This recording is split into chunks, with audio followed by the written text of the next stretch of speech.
Welcome home, everyone. Thank you for joining in on this episode of Welcome Home with the Katinas. Welcome Home is a podcast where I, your host Josh, sit down for a conversation with different people who I admire and discuss whatever's on their mind, and especially focus on life at home in times like this.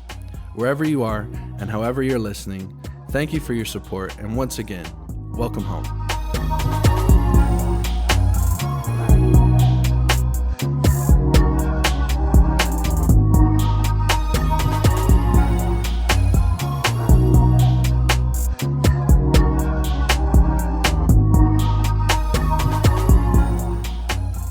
Welcome, everybody. Thank you for joining in on this week's episode of Welcome Home with the Katinas. Happy May to whoever's listening or watching on our YouTube channel. The year is flying by. If you're a part of our cousin community, you on the 1st of this month, you received an email with our verse of the month, which is a thing that we like to do with our community to meditate on the word together. So check your emails if you haven't already for May's verse of the month. There's a devotion there, and throughout this month we're going to be focusing on that verse, and we're really looking forward to doing that. I want to thank those of you who support this show by listening, by watching, and especially those of you who are monthly partners with Katina Ministries. If it weren't for you, we wouldn't be able to do this show and a lot of the other things that we do as a ministry. So thank you so much. And if you want to learn more about what it means to be a partner with Katina Ministries, the best way to do that is to visit our website, thekatinas.com, and you'll find all the information you need there. So thanks in advance for that. Today, we are joined by a first-time guest of the show. Certainly not a first-time guest at the Katinas house, but he's someone who he means a lot to our family. He means a lot to my dad and my uncles, someone who they care about a lot. And so I'd like to welcome to the show Mr. Dez Duron. Dez. Thank you, man. Thank you so much for being here, It's an honor to be here. Are you kidding me? I heard you had to fight the midday Nashville traffic to get here. I did. I always forget because Nashville's so country. I kind of always forget we have traffic, and I live like out in the country, like Hermitage. So I'm just kind of like, this place doesn't have traffic. I've lived here 4 years. I still can't get it through my head. Exactly. We're not in Shreveport anymore. Exactly. Well, bro, I want to ask you as we begin, if you would just introduce yourself to our listeners, tell us whatever they need to know about you, and then if you would share what your connection is to the Katina family as well. Of course. Oh, that's going to take a while. Where do we start? Where do we begin? My name's Dez Duron. I'm a singer-songwriter from Shreveport, Louisiana. Originally, I've kind of bounced everywhere. I sing kind of like jazz, pop, Michael Bublé. I want to be Michael Bublé. Yeah. I ain't ashamed to say it. But yeah, that's kind of what I do right now. And living here in Nashville for the last 4 years, I'm really excited to be here. I love this city so much.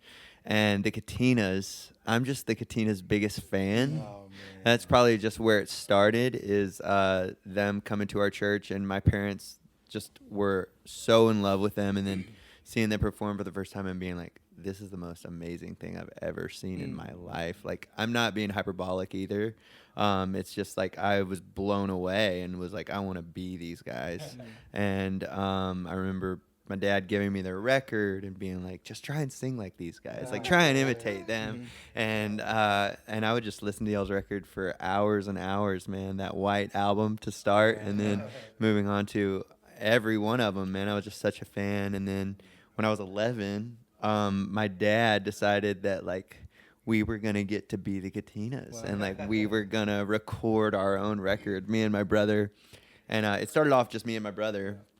And we came up to Nashville, and y'all had written some of the coolest songs. I was like, this is the best thing ever. And we got in the studio, and they were trying to teach us how to sing, man, and like trying to help us figure it all out. D-Rod was like, I guess 15, and he was going through puberty, and like his voice was like cracking in the booth, you know what I'm saying? Kept lowering like, the keys. Yeah, we kept lowering the keys, and so that was like a little bit of a struggle. And then I was just so nervous I could barely like sing. It was like either a whisper or a scream. Like there was no in between for me. But they stuck with us, and it was such like a just a really cool time, man. Just hang out with Ghost and Jesse Wow. and everybody. Robert Marvin. Yeah, Don exactly. Cherie was on it. And then finally, Yeah. DC came in. Our older sister was there, and I think she was signed to Pamplin at the time. Mm-hmm. And she came in just to listen to the songs, and she was like, these songs are so cool. They're cooler than my songs. And she was like, I want to be a part of this. Like, I want to have my brothers with me, and I want to be. And thank God she did, man, because she really took those songs up to the next level. And it was such a cool experience, man. Just 3D, right? 3D. And then 3D. Third Day told us we couldn't name it that. We got like a cease and desist from Third Day. I don't know if I'm allowed to say this, Yeah. but I was 11, Hey. so I didn't sign an NDA. Yeah. So we ended up being Duron. Yeah. But it was such a Duron. cool time, man. I'll remember that forever. Around, tell me What do you see? That was our favorite song. I don't think that made the project, which is crazy. Yes, That was we were my just favorite writing, song man. on the Oh my thing. gosh. We were You just you know the thing, Dez, and it's so good to have you on here. I think that, and obviously we're family, we're brothers, and the most impactful people. And Josh, you know this. All of our kids, they grew up being fans of Best Buddies and the Duron family. I had the cassette. I'm so yeah, sorry. you remember that? No, dude, I had used to fall asleep to those tapes. I dude. mean, I think there was a point where the VCR would wear out so much that we had to kind of manipulate it. But the Duron family is really, they're at the top of Mount Rushmore for us. You know, just in every way. Obviously, ministry-wise, we learned so much from your parents. But you and the siblings, Destiny, DC, Danny Rodney, D-Rod, Dakota, it's David. just D. Yep. And so I think that with you being here, it just makes me reminisce about not just the old times, but really what family is about. And you know, I've got my own family now. I'm going to be a granddad. Can you believe Holy that? In a couple smokes. months. But I do. I often think about the Durons, you know, and whenever I think about family and what I aspire in being a father and a husband, and just what I want for my family and what I now want for Jackson and Dylan, who are now married, man, you guys set the standard, bro.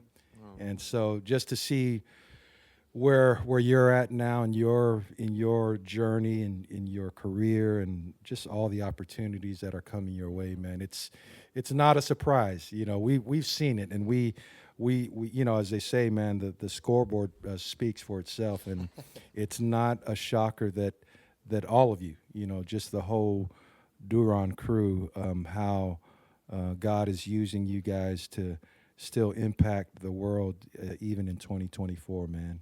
It's I love amazing. you, man. Thank you for that. Uncle- Well, I'll say it was opposite too, though, because I mean, y'all were watching Best Buddies. We were watching you guys, and like my parents would say that they'd be like, "Look at them. They're brothers. They love each other. This is what your life can look like if you'll stay in it, if you'll love each other." And it almost makes me emotional. But yeah, man, we watched you guys, and we just loved you guys, and y'all were such an incredible example of what family can be. Y'all are the Dez. dream, man, for sure. Mm-hmm. Uncle John, do you have any young Dez Duron memories? What was it? How old was he when you guys met? Well, I don't think Dakota was born yet.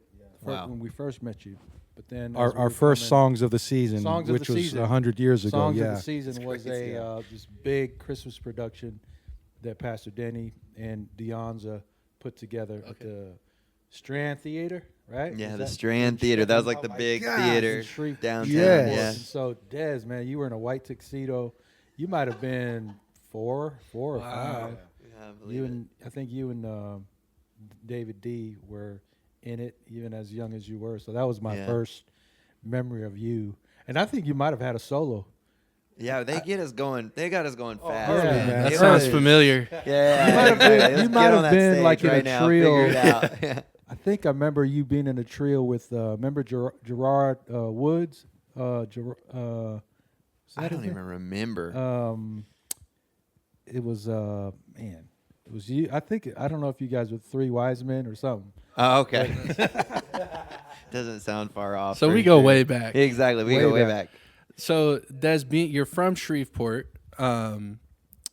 I can't believe you've been living in Nashville 4 years now. Yeah, pretty. Well, I guess it's 3. Sorry, yes, my math's off. So, what's the story? What brought you to Nashville? Yeah, man. I was in New York. I'd been there for about 4.5 years. And I was really like auditioning like crazy. And then I would sing in this like event band, wedding band, as well. And then I was kind of auditioning for like Broadway stuff. Okay. And I had kind of stumbled into that. I went up to New York for a weekend in 2016. It was to see Daughtry speak at a conference. Daughtry, my sister. And then this girl called me. She was like, hey, my duet partner dropped out of my one-woman show at 54 Below. Will you just come sing the duet and then maybe do a solo song? So I did that. And then she asked me to stay 2 weeks. And then this agent, I get drinks with this agent. And he's like, hey, we're not going to sign you, but I'll send you to auditions if you end up moving here. So I was like, I'm moving here. So I lived the first 6 months out of just my carry-on. Oh my and goodness. Then, which you think that story's cool, but like when you go to New York, everyone's like, yeah, same. That's my story too. Like, you know, but I was auditioning for years and years, and then the pandemic happened, and I went home for like what we all thought was going to be 3 months. And I was like, when again will it make sense for me to live in Shreveport while pursuing this dream? I was like, let me just go make the most of this and really dive into my family. And while I was there, I really started writing. I was writing every day. I would like dedicate like 4 hours to writing every day. And then, you know, we all wanted to come out stronger, bigger, faster, wiser. And then we realized it wasn't going to end. But I kind of just woke up and I was like, man, like this Broadway thing, like, it's always been something like a dream, like that'd be cool, but it's not like who I am or who I want to be. And I'm a baritone. Everything is a tenor part, you know what I mean? And so I was like, I want to record music. And I want to record songs I've written and songs other people have written too, but I want to get in the recorded music. And so I started just taking trips to Nashville. I would drive my grandma's Buick with 100,000 miles on it. Classic. Up to Nashville, and then I just crash with friends and kind of like get the landscape and see if there's opportunity here. And people I had met were kind of excited about something different, as far as they felt like they could get behind the whole like traditional pop crooner thing. So just kind of made the leap, bought a car, and moved in with y'all's friend Mick, who I really? I moved in with Mick, and that continues my story with the Katinas because it's not over.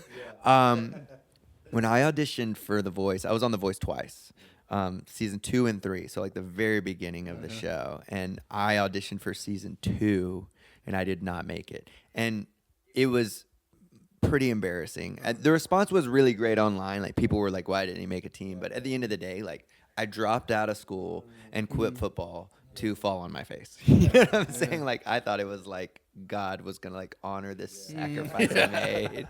But I got a call. I never know what brother called me when I look back at these memories, but I got a call to come on do like just a short tour through California, and that was just like the most special thing ever to me, because it was just like such a cool thing to happen out of this like failure. And you guys just like reached out, I guess, just to be kind. And so I opened up the show with like 2 songs. I think it was like To God Be the Glory by Andre Crouch. And then I did like Gotta Keep Your Head Up by Andy Grammer. It's just like the most like nonsensical 2-song set list you've ever heard. It worked though. We noticed that this leg, there was like maybe 4 or 5 dates. We had some younger fans out there like, what's going on here? Oh, Dez is with us. Yeah, right, man. Because we started feeling like, man, we're cool, man. We're getting our like second wind or something. For them, younger fans is like under 50. So funny. Middle school age. But it was cool. Another thing that was special about that was every night, I think it was intentional, a different brother stayed with me in the hotel, and we roomed together. And I had like just really great talks with each of you guys, and that was something that I'll always kind of stick with me. So I just really appreciate that intentionality, and y'all kind of turned that season around for me. And then Yeah, just since we've moved to Nashville, just hanging out. I'm still trying to get a pickleball game going, but Bro. they're scared. Well, I know. Call Uncle Jesse. Yes. Call Uncle Jesse. He's the one to call. Exactly, but Dez, you Katinas were have just you were been a huge mentioning impact on my life. just the that season where you did The Voice, and it was 2 seasons, right? Yeah, Yeah. 2 seasons. The second season, obviously, you were on that thing for Yeah. I don't know how long, but you're an interesting you're in an interesting position because you know the old school of the music process, and in grinding. There was no YouTube back Right, then. There's totally. none of the platforms, and then obviously with your time with things like The Voice and other things, what would you say? Maybe you can speak to not only your experience, but even your interaction with the different types of artists. The old school artists like the Katinas, and then young cats who are they don't know anything out of getting set up in all of these platforms and digitally. Totally. Can you kind of speak to just not only your experience, but kind of the differences between the two? Yeah, I think before it was like you just kind of like really honed your craft and then tried to get your stuff in front of people that could help. Demos. You know what I mean? Yeah. And then they would kind of walk you through everything. And now it's like very much like, hey, figure it out on your own. And when you figure it out, like we'll boost it to the next level. It's like a different kind of grind nowadays. I think like, we just kind of like learned back in the day, like when we did Duron or all that stuff, it was just learn to sing, get the harmonies right, get everything tight, and make a great show. And then someone will get it out there and put opportunities in your place. And now it's like very much like figure it out. You know what I mean? You're right. Get on TikTok. Get on TikTok, make a podcast, dude. You know what I'm saying? It's like you got to do everything. Well, because now. back then, and there are still labels, Totally, but yes. but it was definitely a machine. There was a music empire, Right. and that was really kind of the process.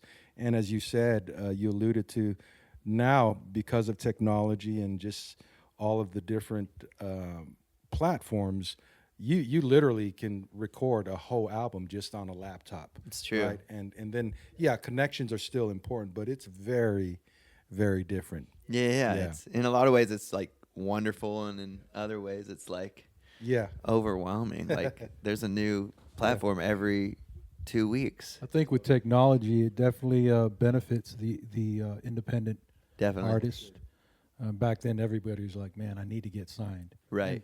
That was partially true, but now you don't really need a label per se, but maybe just resources, partnerships with different, whether it be streaming Right. platforms or maybe management to some degree. But I think if you have a vision for what you want to do and who you want to reach, it's the beauty of the internet, man. You're like, Truly. you're right there. It's just a matter of, there are no rules per Right. se, Yeah. And I think you have to like give into that. You know what I mean? Like that, the new world. I think for me, I've like been very resistant to like, no, I've spent all these years learning to sing and write songs. Like that's all I should have to do. And it's like, nah, man, like it's the new world. Like you got to be a content creator. You got to be like a connector. You got to be kind of all these things. And So- the consumer these days, I mean, they don't have to go to a live show. They're like, nah, It's you true. come to me. So it's Yeah. like out of sight, out of mind. And so I think we're kind of in this space now, even though we came up the traditional way of being signed to a label, distribution deal, and the Yeah. whole nine. Now we can't. We realize that we can't put out content quick enough. dude, you cannot. The consumer yeah. is like, no, give me more. But there's a good synergy that's happening between the content creator and their audience. And you don't, I don't know, some people might debunk this, but I don't think you have to have a huge following Yeah. to make it or to make a living. If you have a loyal following and you guys stay connected in relationship, I think that's how this whole thing works. 100%. You got to have some cousins. Yeah. Some Got uncles to have and some aunts. cousins. Got you. Dez, you mentioned this in an earlier question, and I want to go back to it. The one thing that I have a lot of respect for, and something that I honor, is people who take a leap of faith. And I don't know this story, so I'm curious to ask. You mentioned you dropped out of school or I did, yeah. quit football Mm-hmm. to pursue music. I think, I mean, somewhat that's like a movie story, but also it happens in real life. And I just have a lot of respect for people who can recognize their own desires and their own, if you want to call it calling or purpose, whatever it is. I know it takes a lot of that to make a decision to drop school or whatever it is. What's the story behind that? Yeah, man. Well, I'll start with just saying that all I've ever wanted to do is music. That's from when I was very, very young. All I wanted to be was a singer. And so I grew up in a football family, though. My dad is a football coach and also a singer and a songwriter. So it's really cool to have a very like football player dad who also is like this tender, like creative, because it really freed me to like be myself. But I got recruited to play football at Yale University, and that was kind of like, if I had to go to college, I said my sophomore year, I said if I have to go to college, I want to go Ivy. And so I just really worked hard at football and then my grades, and I got in. And so I moved to New Haven, Connecticut. I was majoring in economics. And over the summer after my freshman year, I actually kind of got the attention of this producer in L.A., and he was like a big time producer, like Brandy and Destiny's Child and like all these people. And I flew out to LA, and it was just like, wow, this is it. And I got a contract, and then a friend was like, that's not what you want to do right now. It was kind of in the 360 time when those contracts were going out. And I was like, yeah, I don't know if I'm ready to leave Yale to do this. And then through that, I made a lot of contacts. I'm telling you the longest version of this. I'm sorry, cousin. No, Stick with me. good. We're getting there. Yeah, exactly. And then I just get a call, right? It was my junior year. I was in the middle of football camp. And I was on the team at this point. Like, my goal was to get into Yale. And, like, I worked hard and I did that. So then it was like, I don't want this football thing to really progress past this point, you know? So it doesn't matter if I play, which is such a bad attitude to have. Looking back, I'm like, if you're there, do it. You know what I mean? Like, either quit or do it. But I was like, I had just switched to wide receiver because like it was more fun than quarterback. If you're not gonna start, you know, I want to run around and like be in shape. And so I was in the middle of camp, and I get a call, and it's from one of the contacts that I'd made, and she's like, hey, there's this new show called The Voice. It's going to be season 2. It's going to be Kelly Clarkson's season. They're pumping a lot of money into it, you know, like just like Idol made Kelly, like you'll be the next Kelly. And I was like, all right, let's just do this. Like, let's just take a chance. So I went that night, like an hour later, I just went to my coach, and I was like, hey, I'm going to go to California. And he was like, okay, yeah, let's talk about it in a couple weeks. I was like, nah, I'm leaving at 6 tomorrow morning. Like, I'm not coming to practice tomorrow. And so went, and I had like hair down to here, chopped it off. Like, they gave me like a pompadour, and walked in and like sang my songs, man, came back, and they told me they wanted me to come out there to do like the season. And so I had like 2 days to decide whether I was leaving. And in the Yale rules, you can take 2 semesters off. Okay. So, like, at the time, I was kind of like, why not? You know what I'm saying? Like, I'm going to L.A. And so I actually quit the day of our scrimmage because it was the last day to drop out without to pay tuition. And that tuition is not cheap. So I was like, let me drop out now today.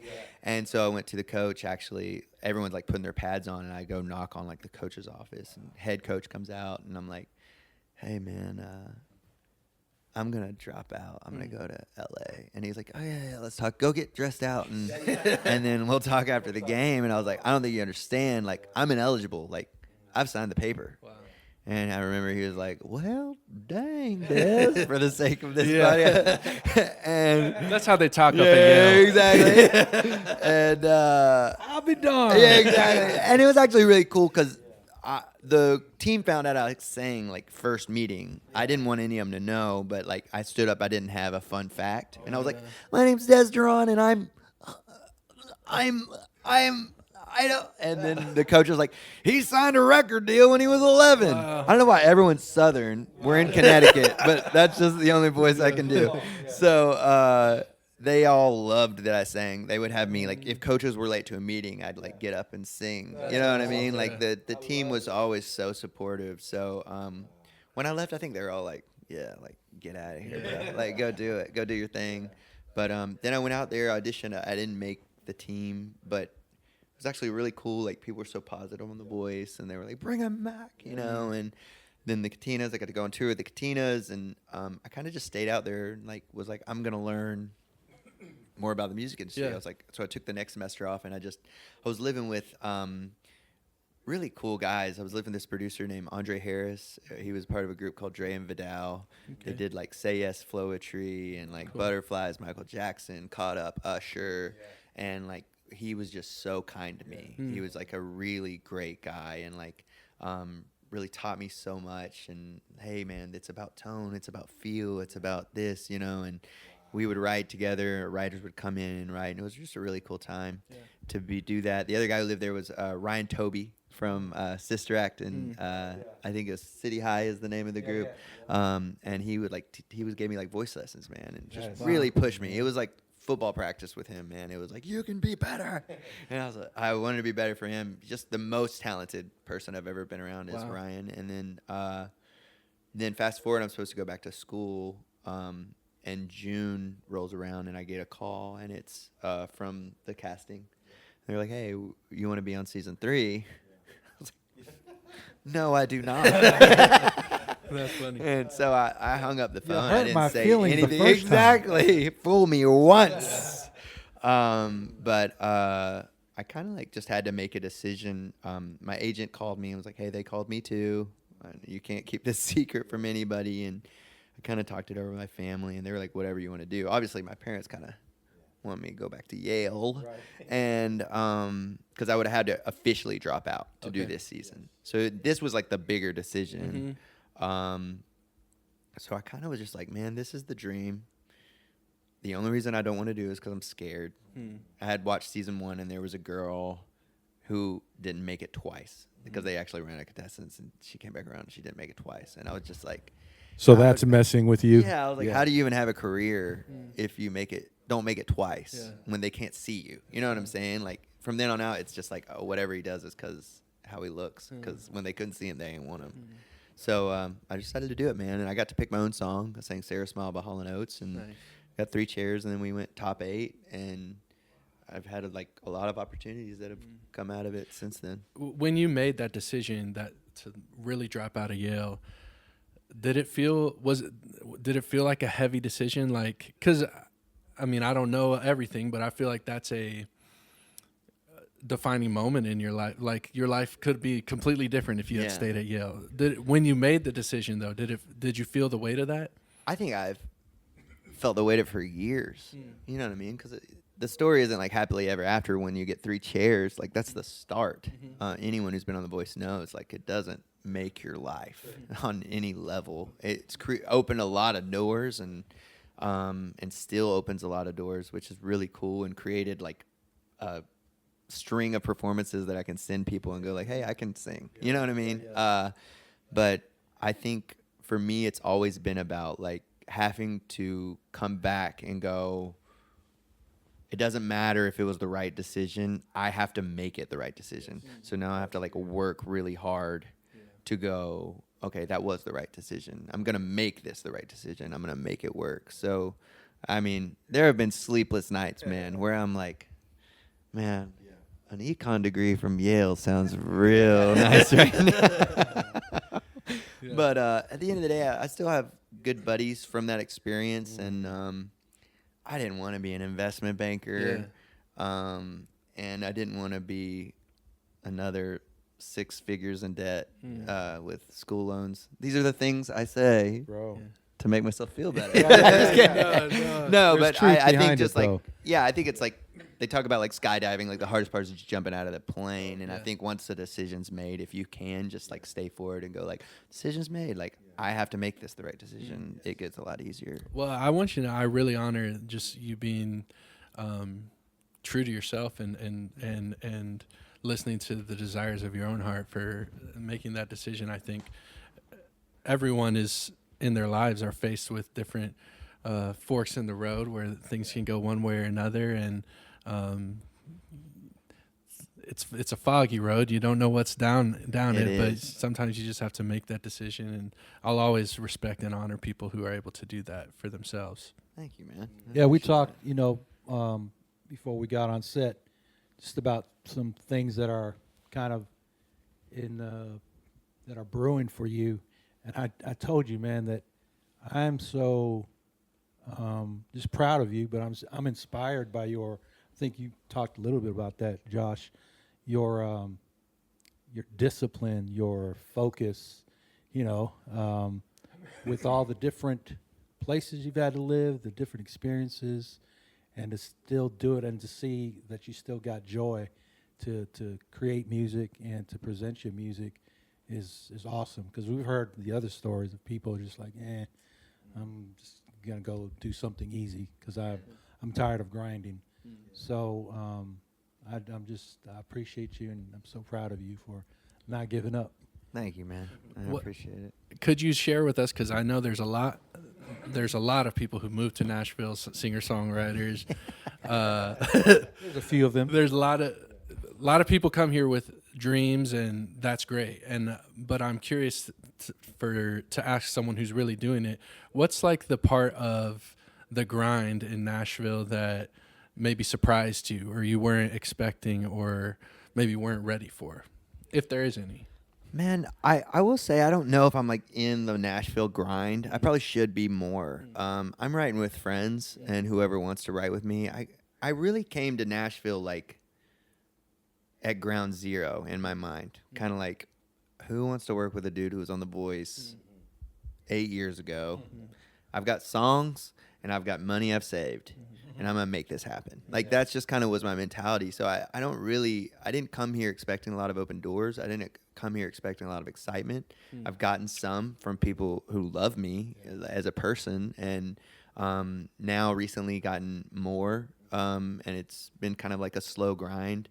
My past's been like a little different. I just had people who believed in me. I had a friend, his name's David Byerly, who was like, "You're an excellent talent, and the city needs to see that." And so he made a residency for me, and it was one every week for 3 months, 4 months, 3 months. And man, that thing was empty most of the time. Okay, so I sang for 10 people some weeks, and but other times it was full. Like when y'all came, it was full. I was just your family; it was full. But that was the best. It was your family and my family. There ain't a venue in town that's not full. But and there were other weeks that went really well and were packed out, and it was awesome. But it allowed people to see that I can do this thing, and I sound real cocky probably saying that, but like not at all. This is what I do. Let's say that way, and people got excited about it, and it created more opportunities, I think. But I think it allowed me too to like come here with no entitlement. Like I think even when I was with you guys like hanging out, I was like a little bit entitled. Like I felt like people owed me opportunities, and like I worked hard and been a singer, and then you come here and it's like everybody's worked hard and been a singer. And go to New York, buddy. Yeah. You want to talk about working hard and being a singer? These people are working catering jobs all day and then standing in line at open calls for 10 hours. Like people are working hard, and so I think I just came here like whatever anyone's willing to give me, I'm super grateful. But I just and I think also like I just love singing, dude. Like I'm really like lucky that like if I get to sing for a living, like I'm mad happy. Like I sing at weddings a lot still. I love it. I get to sing for 2 hours. That's like 30 songs. It's freaking awesome. Like I get to sing my favorite songs, anything I want. And like if people are listening, great. And if they're not, like I'm listening. And I get to like have fun and try stuff. And like a girl was like, "I just want you to know you're so much more than a wedding singer." And I was like, I just kind of looked at her. She meant it really well. And I just was like, I'm not ashamed of that. Like I have a job. There's a whole movie. And it pays my bills. Yeah, exactly. I love Adam Sandler, and I lived with my sister for 3 years, so I've knocked off every mark. But we're all more than what we do, man. Like, I didn't answer your question at all. All that to say, the Nashville grind is inspiring to me, because when I meet people who are in it, I'm always like, I can do more. Like when someone comes up to their friend and goes like, "How was your song today?" Your song today, sir? What are we talking about? Like I'll write when I'm inspired. Yeah, yeah. You know what I'm saying? Yeah. But like when you're around that energy, it's like, dang, I can work harder. And anything that points out something I can do better helps me. So then I'm not like yelling at like the cosmos. I'm not God, but like I'm just like, why not me? You know what I'm saying? Yeah. And it's like, oh, because are you writing a song a day? Right. You know what I'm saying? Right. There are things you can do. So it helps me not go crazy. I just love talked a Dez lot, that sorry. you're just in what you've been sharing, you know, whether in the grind of Nashville or just on the come up, man. You truly love music. It's in you. You know, you love to sing. And hey, we've seen it in our 30 plus years, right? Of this being a career. And we're grateful. We're absolutely grateful. We're blessed beyond what we even deserve. This is the way we make a living. And I will say that sometimes when it is your living, it's the way you make a living. The passion for singing, when you don't even realize it, it could be 100% on it can. the back Oh my burner, gosh, right? yes. Because now you're and you do have to attend to the business part of it. You know, in our little operation, we have, you know, meetings, one meeting a week, just talking about business because you have to do that. But, dude, man, don't ever lose that, man. I'm really am just like I love that you just still love to do it. Yeah, Thank you, man. you've got to get paid. You've got a value, but you love singing. Period. I do. It's Yeah. awesome. You said Michael Bublé. Who are some artists that are like foundational to your Well, like love for Frank's music? number one for me. Okay. Frank Sinatra's number one. I will say I found Frank through Michael. So, and I think Michael's just somebody everybody knows right now. Yeah. But Frank Sinatra's like probably the biggest, my favorite. My first love was gospel music, man. Like I just loved the way it made me feel, just the passion of it, and obviously like the grooves, and I mean it's influenced every genre that exists now. There's a reason, and it's such a wonderful, wonderful genre. Best singers in the world, crazy, insane. But I think when I heard Frank, I was like, wow, I'm feeling like all the same things, and he's not really doing much. You know what I'm saying? As far as like vocal acrobats or like anything else like that, it's like I was feeling everything the same, and he didn't have like even songs he didn't have like all the stuff around him. Like, I mean, how can you not feel something like on New York, New York? There's like 12 horns behind him, but like 12, probably more. But even songs where it was just like him and a piano, I was like, golly, like this hit me so hard. Like this is a very good year, or like My Way, or like Bewitched. Like so many songs that I was just like, oh, I feel, and I'm such a. That's what I like about music, and that's what I like about singing. Is like, it's like if I could dance, I'd be a dancer, dude. Like those guys get to really express themselves. Like I'm jealous of that release. I wonder in heaven, God will allow me the ability. I'm right to there with you, man. you know what I'm saying? Like that just looks fun. But that's what I love about music is the release. And you could just tell Frank's going there, man. And I love storytellers. He's my favorite. But then like, yeah, gospel music, man. Like Kirk Franklin, his music, the lyrics, the passion. That was where it started. And then I probably should be able to name more singers. Then there's like the stuff my dad showed me, like Huey Lewis and the News, Paul McCartney and the Wings, the Beatles, ABBA. Okay. It gets My real wife would love random, hearing man. that. It gets very random from here on out. But yeah, I think I love that you brought up Sinatra. I feel like he's such a good example of what music can be for someone. I don't know, was he 50s, 60s, decades ago, to still be able to touch people Totally. with his music. Timeless. There's a timeless aspect, and he moves you when you really listen to him. And you even touched on, it's not like he's doing a lot. He's not the greatest vocalist of all time. Maybe you'll disagree, but No, I would listen to that argument for sure. I think he's a storyteller. But yes, exactly. Does it The well. music is able to touch you and communicate to people for generations. A message that really you can't put into words. And I love that. I think that's a great muse to have. Totally, man. Well, thanks for talking music with me. Yeah. I guess I'll ask you one more question. And this is a question we ask guests a lot on the show, and really it's just about it comes from my own appreciation for dreams, for what people dream towards. And so I'll just ask you, what is it that Dez Duron is dreaming of right now? That is such a complicated question at 34. You know what I'm saying? It's just like, it's so different than like 18 or anything else like that. I think it's like that question can be like so tempered by like what you think's possible. I just want to sing and people show up. You know what I mean? There's a part of the Nashville grind I'll say, like, getting people to buy tickets, dear God. You know what I mean? And like, I would love to, I'll just simplify it instead of just like, I would love to tour and people come, man. And probably like the venue that would be the dream for me would be like theaters. That's pretty big. But I also want to sing with orchestras and trumpets. I think on a more existential level, I want to contribute to the universe of music that's out there. I want to release music and be a part of that. I want to have something to show for the last 12 years that I've been grinding and performing.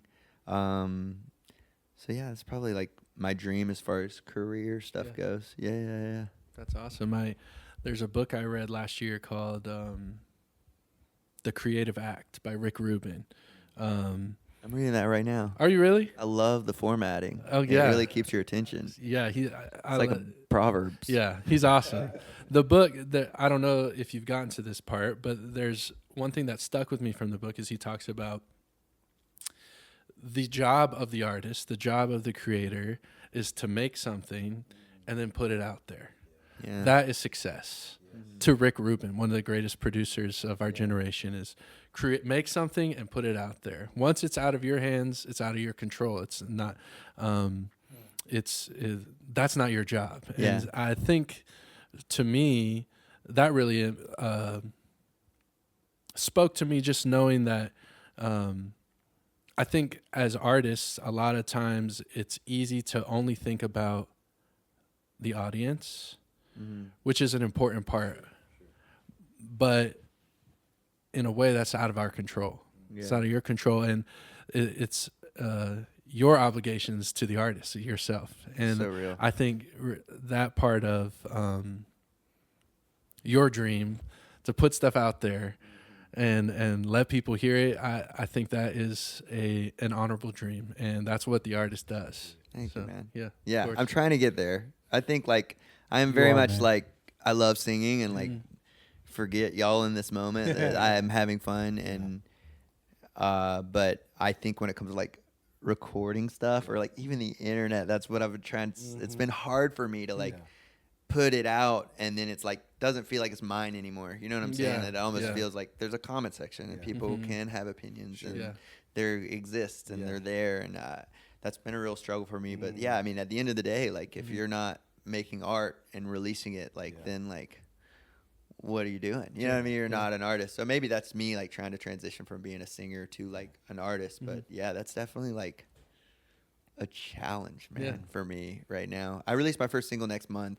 Wow, and come so on, bro. We'll see Yeah. how it goes, man. But I'm just glad we did it, and Yeah. I'm glad it's over and the process is fun. All the platforms. Yeah, where can people people Yeah, find it'll be on all the platforms.